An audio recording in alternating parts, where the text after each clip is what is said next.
Hi, Congressman. My name is Paul Boken. I'm the State Committeeman for the McManus Democratic Club. And I just wanted to thank you for the fine job you have done over the years for Chelsea and Philadelphia. Thank you. I was there the night that we put you in office. Congressman Vice is dead.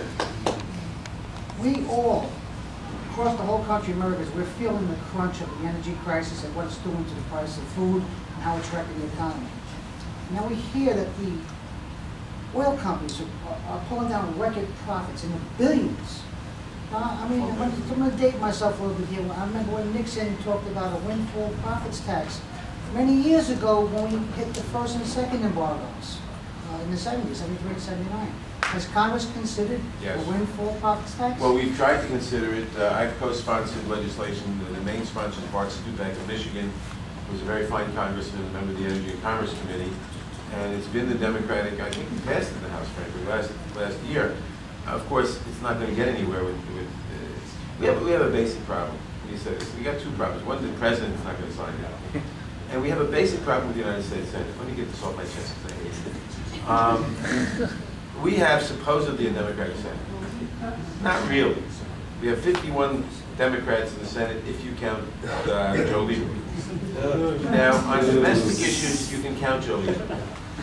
Votes a very liberal Democratic line on domestic issues.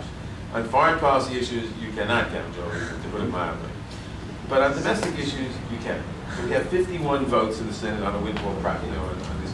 Well, I shouldn't say that. 4 or 5 of the Democrats are quite conservative. So we have 46, 47 votes for something like that. But that's not a majority. And more to the point, everything these days is filibuster. It used to be a filibuster happened once in a blue moon. Now you need 60 votes. And this, the press just reports you have to have 60 votes in the Senate. But it's only because the Democrats in the Senate are wimps. Lyndon Johnson passed legislation, passed Medicaid, Medicare, and everything. Didn't have 60 votes. Now he was a legislative genius, but he also didn't need 60 votes. Why? Because they made them filibuster. It used to be a filibuster was twice a decade. Now what happens is Mitch McConnell goes over to Harry Reid and says, we don't like this bill, we're going to filibuster. Reid says, all right, we'll have a cloture vote to see if we can get 60 votes to shut down the filibuster Thursday, 3 o'clock.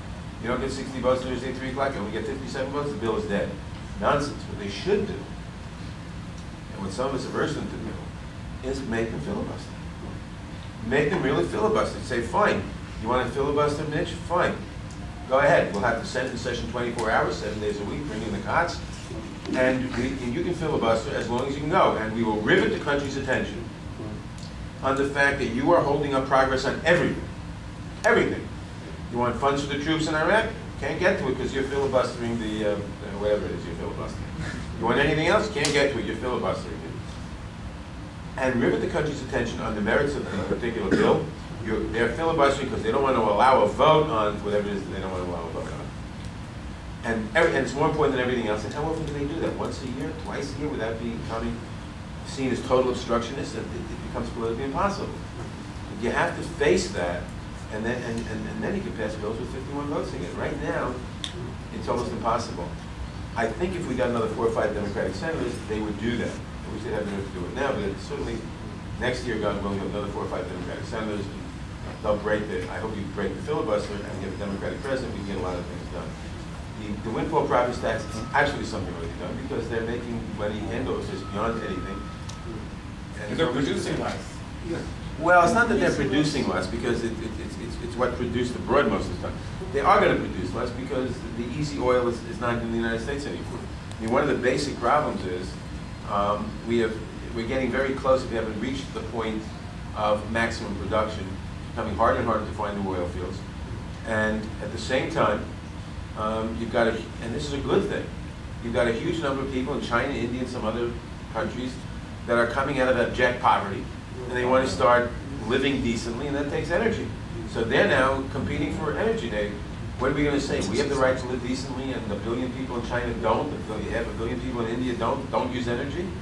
So you have to come up with alternatives, because otherwise the price of energy is just, of oil is just going to keep going up and up because more demand and equal or less supply, and we've got to come up with alternatives.